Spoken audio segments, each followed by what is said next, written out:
Assalamualaikum warahmatullahi wabarakatuh. Selamat pagi dan salam sejahtera bagi kita semua. Pada kesempatan hari ini mudah-mudahan kita semua dalam keadaan sehat walafiat, masih dalam keadaan lindungan Allah Subhanahu wa taala. Pada kesempatan hari ini saya diminta dari kampus Poltekkes jurusan gizi untuk memberikan materi, atau lebih tepatnya mungkin saya akan sharing ilmu ya kepada adik-adik sekalian ya, karena kebetulan saya juga lulusan dari Akademi Gizi dulu ya, sehingga saya menyampaikan materi ini ya. Walaupun pada kesempatan siang hari ini kita tidak bisa dengan semestinya belajar ya, karena kasus atau pandemi dari COVID-19 ini memang semakin menyebar, sehingga menyebabkan kita harus physical distancing, kita harus berada di tempat masing-masing, kita harus menjaga jarak satu sama lain, sehingga mau nggak mau, dan mungkin pada kesempatan ini kita memanfaatkan teknologi 4.0 ya dalam melaksanakan pembelajaran. Namun demikian, saya berharap para mahasiswa sekalian, adik-adik saya, itu tetap semangat, tetap serius dalam belajar, sehingga walaupun apapun keadaannya, belajar tidak boleh berhenti. Nah, untuk gizi militer ini mungkin tepatnya saya bukan memberikan suatu teori, tapi lebih bersifat saya sharing pengalaman, sharing ilmu, di mana gizi militer ini merupakan penerapan di dunia kerja nantinya.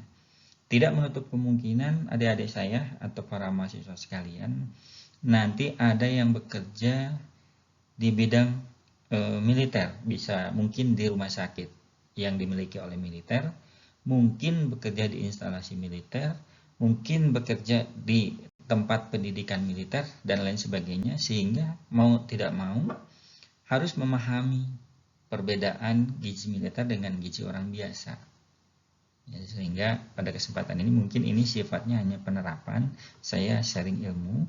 Saya berharap para siswa sekalian mengamati dengan baik ya. Kalau memang ada yang tidak mengerti, nanti silakan ditanyakan. Namun sebelum saya mulai dengan materi, mungkin tidak salahnya saya memperkenalkan diri. Saya Adeng Hendarsyah, Mayor Kesehatan, ya, status saya K4, yaitu kawin dengan anak 4. Ya, pendidikan militer tertinggi saya saat ini, saya sedang melaksanakan Sesko AU Angkatan 57. Saya belum selesai, ya, pendidikannya dilaksanakan selama kurang lebih 11 bulan, mulai dari Januari sampai dengan November 2020 nanti. Sehingga di sela-sela kesibukan saya melaksanakan pendidikan, saya menyempatkan berbagi ilmu dengan adik-adik saya sekalian. Kemudian pendidikan umum tertinggi, saya lulusan awalnya itu adalah lulusan dulu Akademi Gizi Depkes RI Bandung. Ya, namun saat ini mungkin jadi Poltekkes ya, Poltekkes jurusan gizi.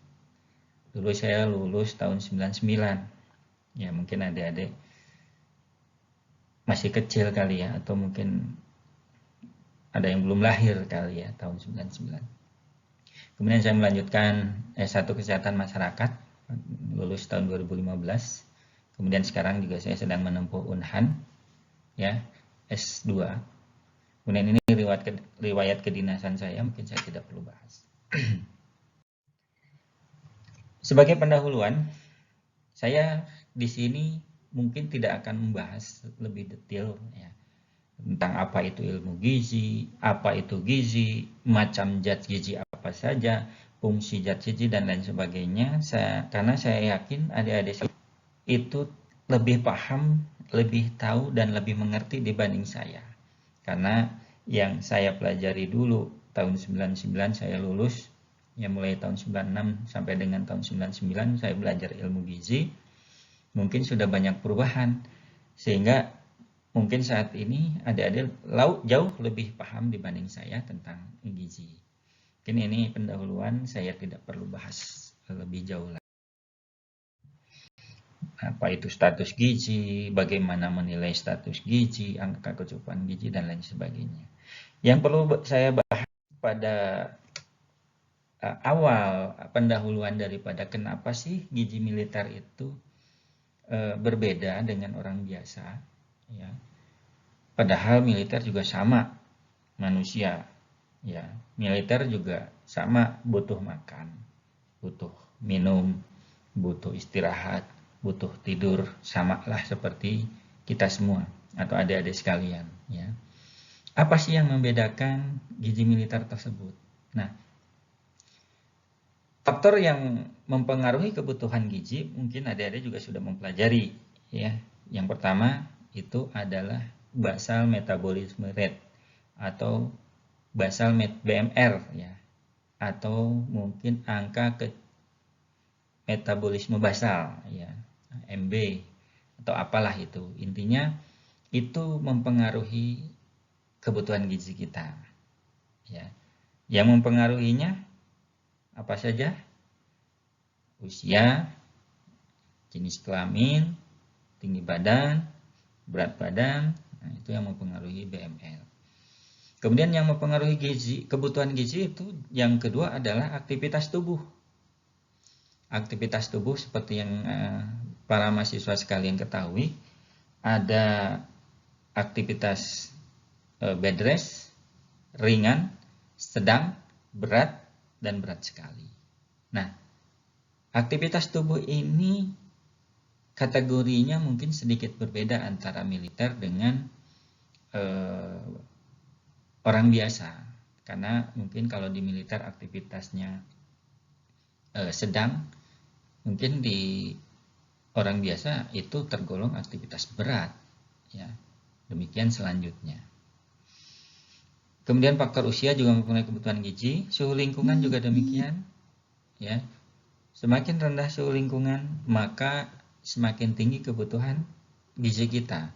Artinya kondisi di mana tempat kita tinggal semakin dingin, berarti semakin banyak kita membutuhkan nutrisi.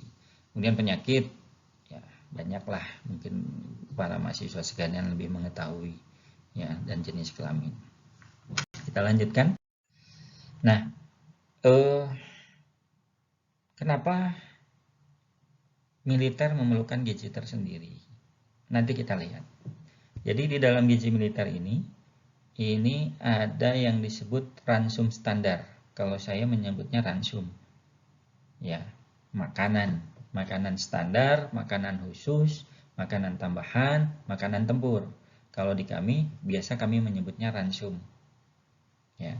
Mungkin kalau di rumah sakit biasa disebutnya diet standar, diet DM, diet khusus, dan lain sebagainya, ya. Apa sih ransum standar? Nah, di sini ransum standar itu diberikan kepada prajurit dengan aktivitas berat. Nah, kalori yang diberikannya itu 3.500 sampai dengan 4.000 kalori.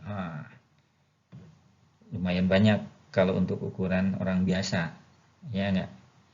Nah, ransum standar ini adalah sekelompok bekal makanan terdiri dari makanan pokok, lauk pauk, dan lain sebagainya yang mencapai jumlah kebutuhan prajurit tersebut. Ini diberikan kepada seluruh anggota TNI aktif yang berdinas di sini. Nah, ini diet standar itu atau ransum standar tadi dengan jumlah kalori 3.500 kalori itu diberikan kepada siswa pendidikan pertama, baik perwira, bintara, ataupun tamtama. Jadi di militer itu ada perwira, ada bintara, ada tamtama, ya. Ketiga kategori prajurit tersebut itu sebelum menjadi perwira, bintara, atau tamtama semua melewati pendidikan pertama. Jadi misalnya seperti saya dulu, begitu saya lulus dari Akademi Gizi, kemudian saya mencoba peruntungan saya tes sekolah calon perwira. Kemudian saya lulus, saya melaksanakan pendidikan pertama di Magelang. Ya, kemudian saya lulus dan mendapatkan pangkat perwira atau letnan 2 saat itu. Ini pendidikan pertama. Jadi semua militer itu pasti mengalami pendidikan pertama. Ya. Kemudian siswa lanjutan kecabangan yang kecabangan pasukan yang non komando ya. Karena nanti ada pendidikan komando. Ya, itu beda lagi perhitungan dari kebutuhan gizinya. Jadi setelah Dikma itu dipilih orang-orang yang memang fisiknya bagus, kuat, ya, masuk ke pasukan, lanjut ke kecabangan. Karena kecabangan di militer itu banyaknya, ada administrasi, ada keuangan, ada penerbang, ada kesehatan, dan lain sebagainya. Ya, termasuk pasukan. Kemudian ransum standar juga diberikan kepada siswa penerbang. Ya. Kemudian diberikan kepada anggota TNI yang berdinas di batalion. Nah, ini dia. Ini siswa Dikma. Dari SMA atau sumber sarjana masuk militer, kemudian dilaksanakan pendidikan pertama. Dilihat dari apa yang mereka bawa, ini semua atribut yang menempel di mereka itu tidak pernah lepas. Ya, baju mungkin cuci kering pakai. Ya. Dulu sebelum saya masuk tentara, saya menganggap bahwa wah keren, ransel, bawa senjata. Ternyata begitu saya masuk tentara, ini senjata ini beratnya luar biasa, ya sekitar 7 kilo. Demikian juga helm, ini beratnya sekitar 4 atau 5 kilo. Demikian juga dengan sepatu, ya beratnya bisa sampai dengan 2 kilo atau 3 kilo. Belum lagi ikat pinggang, dan yang paling penting itu ransel itu yang beratnya itu bertahap diberikan kepada siswa, mulai dari 15 kilo sampai akhir pendidikan itu bisa sampai 25 atau 30 kilo. Isinya itu bukan apa-apa tapi pasir ya, sehingga ini semua harus dibawa kemanapun ya. Tidak lepas kecuali tidur saja. Mungkin tidur juga senjata ini harus dipeluk, nggak boleh hilang ya. Sehingga memang luar biasa berat beban yang dibawa oleh siswa Dikma tersebut. Kemudian ada aturan di dalam siswa Dikma juga 5 langkah lari. Jadi kemana-mana pergi lewat dari 5 langkah itu harus berlari. Jadi pengalaman saya dulu waktu Dikma, saya tidak pernah bangun lewat jam 3. Pasti jam 3 kita sudah dibangunkan, sudah persiapan, ya. Kemudian pakai baju perlengkapan sebagainya, terus ya. Bahkan kadang kita sholat juga dibatas waktunya. Kemudian kita berlari terus, ya, sampai dengan jam 10 malam.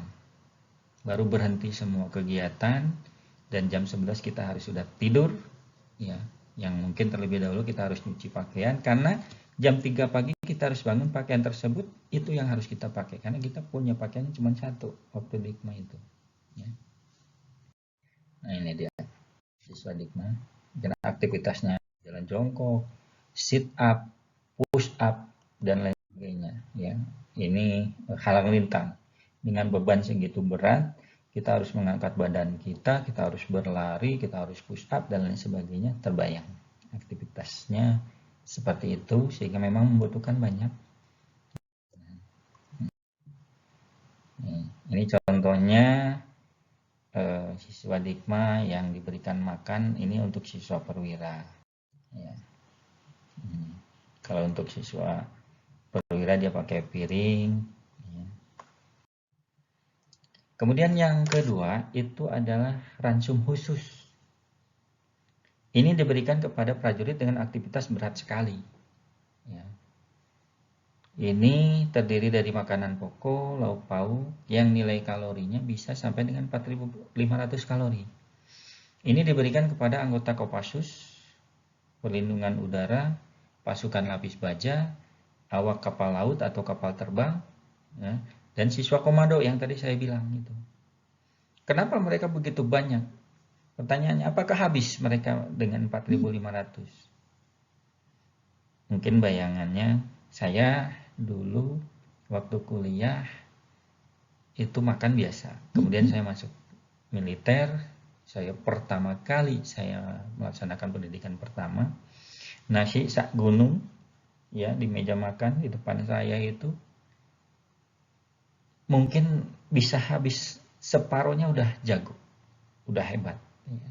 Tapi ketika seiring dengan aktivitas kita yang berat, nasi segunung itu bahkan kurang ya, sehingga bisa dibilang dengan 4.500 dengan aktivitas berat sekali ya, ini bisa habis. Namun di sini fungsi ahli gizi, bagaimana cara mengemas 4.500 kalori tersebut menjadi makanan yang memang tidak terlalu banyak dan logis untuk dimakan masuk ke dalam perut mereka, dan mereka tetap sehat. Karena kenapa mereka diberikan ya kalori begitu besar? Kita lihat bahwa ini pasukan katak, di mana mereka harus menyelam dalam kondisi apapun, mungkin dingin dan lain sebagainya, baik siang malam mereka harus merembes ke daerah musuh. Bahkan mungkin kalau memang mereka harus berada di air selama 24 jam bahkan 2 hari, itu mereka harus kuat fisiknya, sehingga memang mereka harus terjamin makanannya.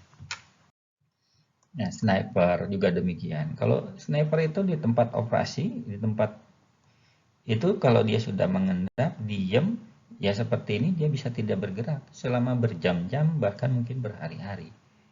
Ya. Ini pasukan yang mau menyergap musuh juga demikian di rawa-rawa. Dia akan diam bisa sampai 1 minggu, ya 2 minggu, selama dia menunggu kondisi memungkinkan dia untuk menyerang. Ya.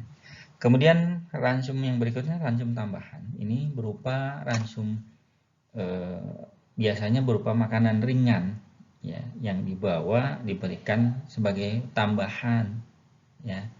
Kalorinya sekitar ada yang 100 kalori, 500 kalori, 900 kalori. Ya.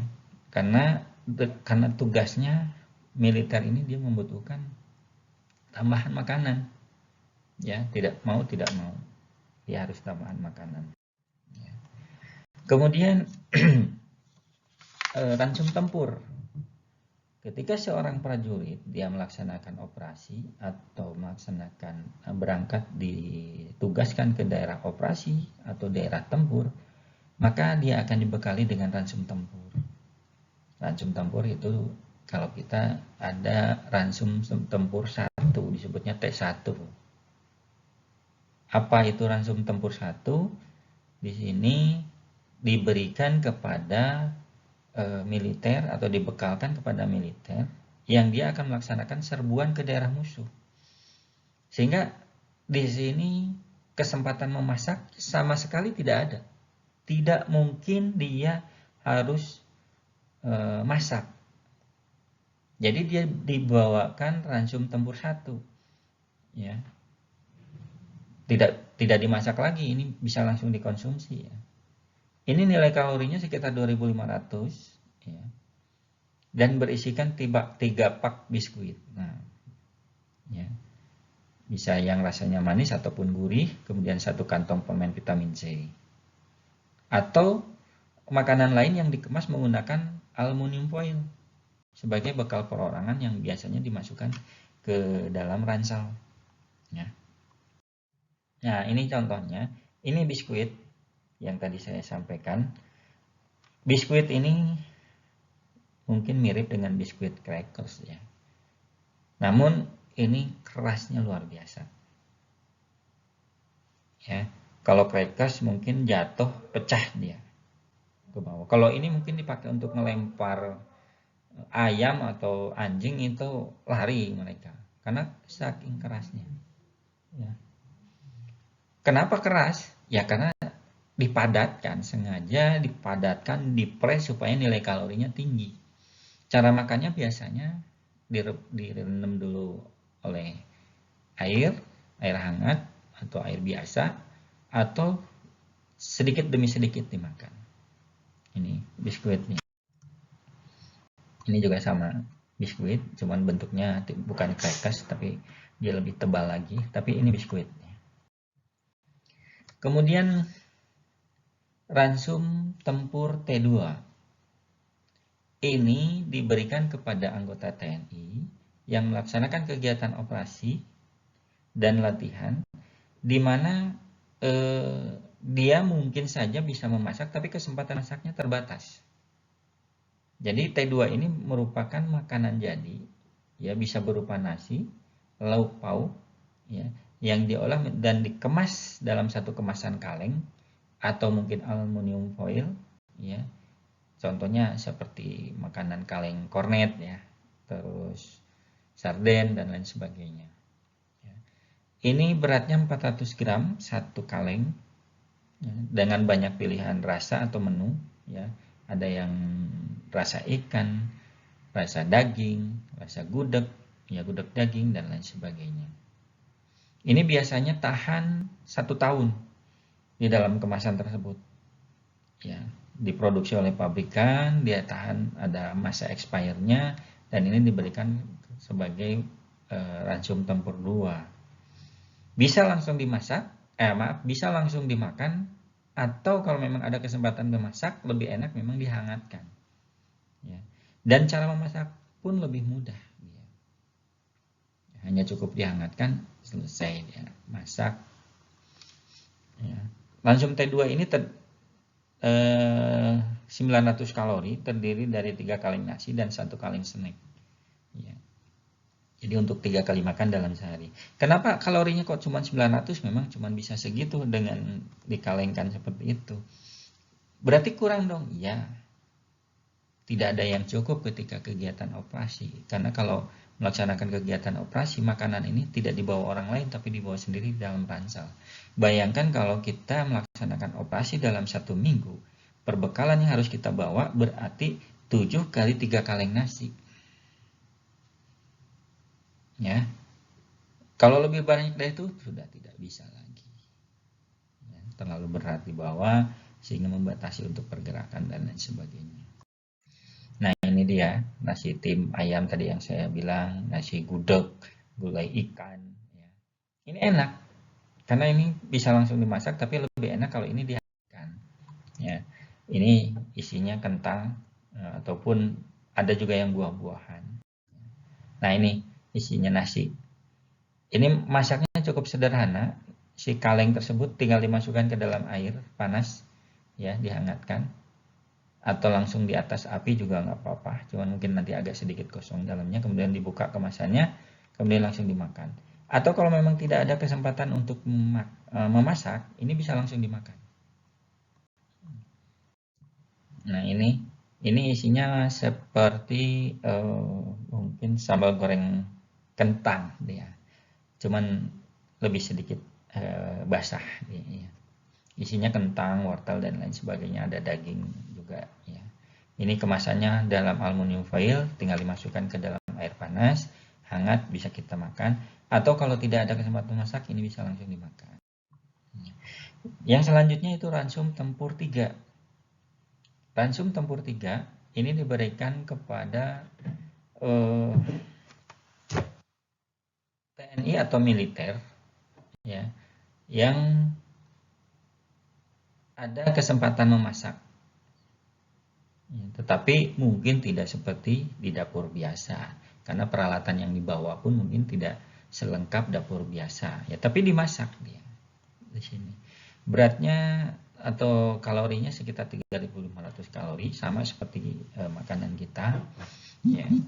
Biasanya makanan-makanan ini adalah makanan-makanan yang gampang dimasak. Contohnya mie instan, tepung, kemudian misalnya kayak kalau di Solayan itu kan ada makanan yang sudah jadi adonan, kemudian tinggal dikeluarkan, diadonkan, kemudian dikukus atau bagaimana lah ya. Contohnya di sini ini awuk ya, nasi awuk ya. Mungkin tinggal nambahkan gula, jadi dia makanan. Jadi simpel memasaknya, tidak ribet. Dan ini sudah dibawa dari sekarang itu ke tempat operasi, itu sudah berbentuk seperti ini, tidak dihaluskan dulu, tidak, dia langsung dimasak saja ya. Nah, ini dapur umum, biasanya kita melaksanakan memasak dengan kondisi seadanya, tapi kita memasak dalam jumlah yang banyak karena prajurit yang harus kita beri makan itu banyak. Nah, dapur umum ini personilnya merupakan personil militer yang dia mendapatkan pendidikan ya, jasa boga ya. Tapi di sini biasanya leadernya atau komandan itu dari perwira, dan itu biasanya kita yang ditunjuk sebagai kepala dapur umum. Jadi kita harus merencanakan, kita harus menghitung bahan makanan yang dibutuhkan, kita harus membuat menu, kemudian kita harus mengarahkan siapa berbuat apa, siapa yang menggoreng, siapa yang buat nasi, dan lain sebagainya. Oleh karena itu, pengetahuan tentang makanan-makanan militer, jumlah kalorinya itu harus kita ketahui. Ya. Nah ini, biasanya nggak jauh dari mie instan, kemudian telur, dan sebagainya. Ya, dimakan seadanya, tapi ini udah di daerah damai.